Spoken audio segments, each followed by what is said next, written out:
Bismillahirrahmanirrahim. Assalamualaikum warahmatullahi wabarakatuh. Selamat pagi, siang, sore, malam. Semoga masih diberi kesehatan ya semuanya. Nah, saya perkenalkan saya dia. Saya ini salah satu orang yang memiliki gangguan skizoafektif. Ada yang tahu skizoafektif itu gangguan apa? Kalau ada yang jawab gangguan mental, selamat. Jawaban kalian benar sekali. Nah, ngomong-ngomong tentang mental, sebenarnya ada 1 bulan di mana kita meningkatkan awareness atau kesadaran masyarakat tentang gangguan tentang kesehatan mental, yaitu bulan Mei atau bulan lalu. Jadi topik ini tuh lebih relevan jika kita bawakan pada di bulan Mei. Cuma lebih baik terlambat daripada tidak sama sekali ya kan. Nah, saya akan tetap memperkenalkan kalian tentang gangguan skizoafektif ini. Disclaimer dulu, jadi saya bukan dokter, saya bukan psikolog, saya hanya pasien biasa gitu. Justru saya pasien dari penyakit jiwa ini. Oke. Jadi di sini tuh sifatnya adalah berbagi atau sharing tentang pengalaman saya sebagai seorang pasien. Apa itu gangguan skizoafektif? Gangguan skizoafektif adalah gangguan mental yang ditandai dengan kombinasi gejala skizofrenia seperti halusinasi dan delusi dan gejala gangguan suasana hati seperti depresi dan mania. Nah, kalau skizofrenia ini dia itu memengaruhi cara berpikir dan bertindak, terus memandang realitanya juga berbeda dan cara mengekspresikan emosinya juga berbeda. Sementara yang gangguan suasana hati ini dapat mengubah perasaan gitu. Contohnya dari mania menjadi depresi, lalu ada tingkat energinya juga berubah-ubah dan juga perilaku seseorangnya itu jadi berubah juga tergantung dari moodnya dia. Nah, jenis skizoafektif ini ada 2. Nah, di bipolar ini, di tipe pertama ada tipe bipolar. Nah, di bipolar ini dia memiliki 2 mood siklus, 2 episode mood. Ada episode mania dan episode depresi. Nah, jadi kalau depresi nanti kita bahas barengan bareng jenis yang depresi juga. Kalau yang mania ini dia itu eh, memiliki intensitas yang tinggi. Maksudnya adalah contohnya kayak dia itu kalau punya emosi yang senang terlalu berlebihan, terus dia karena emosinya senang itu jadi membuat keputusannya impulsif sampai dia itu melakukan sesuatu yang mungkin bisa membahayakan dirinya gitu. Sedangkan kalau tipe depresi atau ketika bipolar itu dalam episode depresi, yaitu emosi-emosi yang intensitasnya rendah. Jadi seperti eh, merasa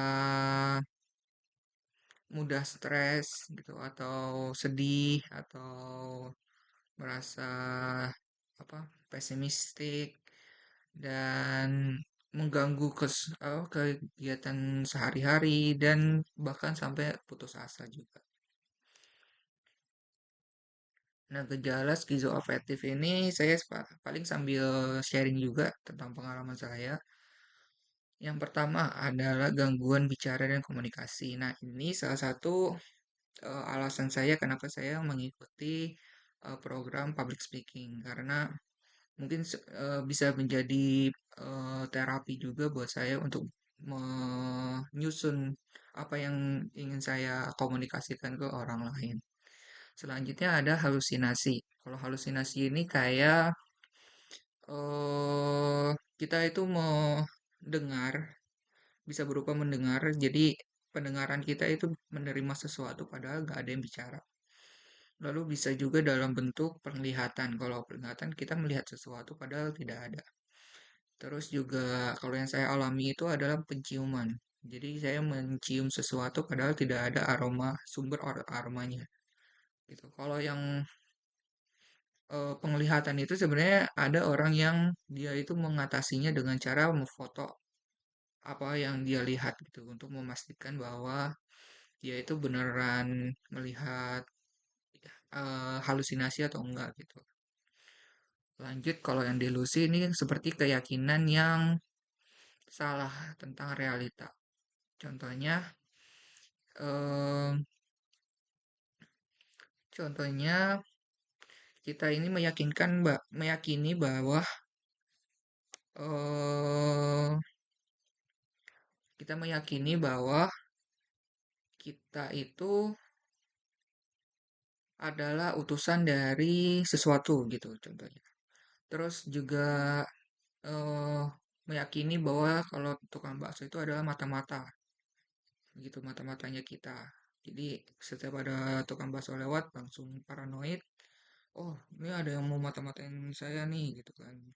Cuma gara-gara tukang bakso doang gitu. Itu salah satu contoh dari delusi. Lanjut ada tidur selama beberapa hari. Nah, ini lebih ke depresif sih ketika mengalami depresi itu. Dan ada sebutannya kalau tidur beberapa hari itu contoh namanya adalah hypersomnia gitu. Terus juga mengalami periode suasana hati manik. Nah, ini ketika bipolar dalam episode mania. Jadi eh dia itu ya yang tadi udah disebutkan senang berlebihan, impulsif, bahkan sampai membahayakan diri sendiri. Lanjut, gangguan dalam pekerjaan, akademik, dan sosial. Nah, ini juga saya alami khususnya di akademik dan sosialnya sih. Gitu. Alhamdulillahnya ya di pekerjaan masih aman-aman aja, nggak ada gangguan yang berarti di pekerjaan. Lanjut, kesulitan merawat diri. Nah, ini juga hal yang susah dilakukan untuk merawat diri ketika kita mengalami depresi. Lanjut, ada berperilaku aneh. Ini saya sering mendapatkan sebutan dari teman-teman kalau saya ini aneh.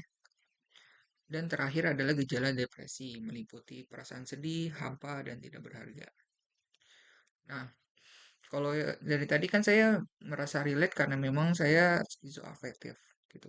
Tapi buat teman-teman sekalian yang merasa kayak kok aku juga ngerasa kayak gini ya gitu. Apakah aku juga skizofrenia? Skizoafektif? Mungkin kita bahas tentang kapan kita perlu ke dokter ketika kita mengalami gejala-gejala yang sudah disebutkan ini. Nah, pertama, sebenarnya ada eh, panduan dari di setiap dokter jiwa itu ada panduan yang berisi tentang kategorisasi penyakit gitulah. Nah, itu dari kalau buat yang skizoafektif itu ada minimal dua dari empat eh, kategori ini gitu. Mungkin saya bakalan salah karena saya bukan dokter, jadi ya saya bakalan sharing tentang ini aja. Pertama, ada delusi atau halusinasi selama 2 minggu berturut-turut atau lebih. Sebenarnya kalau udah mulai delusi atau halusinasi itu udah cukup parah sih, gitu kalau menurut saya. Tapi kalau memang butuh selama 2 minggu ya mungkin oke lah. Lanjut, episode perubahan mood baik depresi maupun mania yang berlangsung berturut-turut. Nah ini yang setahu saya kalau depresi major itu minimal 2 minggu depresinya baru dikatakan depresi major. Gitu. Karena kan kalau kalau orang yang tipe depresi atau depresi major itu kan dia ada mood yang depresif kan. Sebenarnya sedih itu wajar, tapi sedih yang berlebihan itu nggak wajar baru. Gitulah intinya. Nah, lanjut perubahan mood sering terjadi selama berlangsungnya penyakit. Nah, ini eh terjadi di saya karena awalnya itu saya skizofrenia. Dari skizofrenia saya menunjukkan emosi yang berubah, jadi berubah menjadi skizoafektif. Gitu. Lalu terakhir adalah gejala-gejala tidak disebabkan oleh penggunaan zat atau obat-obatan. Kalau kita menggunakan zat adiktif itu emang jadinya ngefly, terus khususnya yang mania gitu kan jadi senang yang berlebihan kayak gitu. Gitu. Oke, terima kasih. Sekian informasi tentang gangguan skizoafektif. Semoga bermanfaat. Wassalamualaikum warahmatullahi wabarakatuh.